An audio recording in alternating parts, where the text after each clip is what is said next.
Evening friends, আজ মা আমার জন্য পিৎজা বানাচ্ছে, তাও আবার দুটো। এই যে এই একটা আর এই যে এই একটা।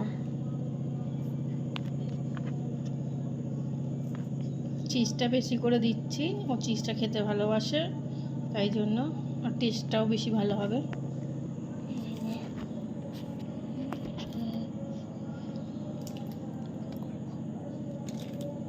এই যে দেখুন, আমি উপর দিয়ে আবার চিজ দিয়ে দিচ্ছি গ্রেট করে, যাতে আরও বেশ ক্রিমি আরও বেশি টেস্টি লাগে। চিজ যত বেশি দেওয়া যাবে খেতে আরও বেশি ভালো লাগবে, ওই জন্য বেশি করে দিয়ে দিলাম। এই যে দেখুন, আপনারা চাইলে মাইক্রোওভেনেও করতে পারেন, আবার যাদের বাড়িতে মাইক্রোওভেন নেই তারা আপনারা গ্যাসেও করতে পারবেন।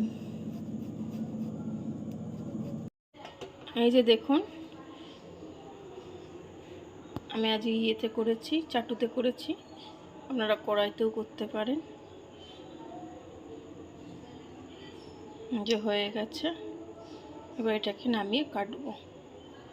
এই যে দেখুন, একটা নামিয়ে দিয়েছি আর একটা এই যে বসিয়েছি ঢাকা দিয়ে। এটা আস্তে আস্তে হোক, ততক্ষণ আমরা এটা খেতে থাকি। কেমন হয়েছে অবশ্যই কমেন্ট করে জানাবেন, আর ভিডিওটা ভালো লাগলে একটা লাইক, কমেন্ট, শেয়ার, সাবস্ক্রাইব করে দেবেন। ভালো থাকবেন।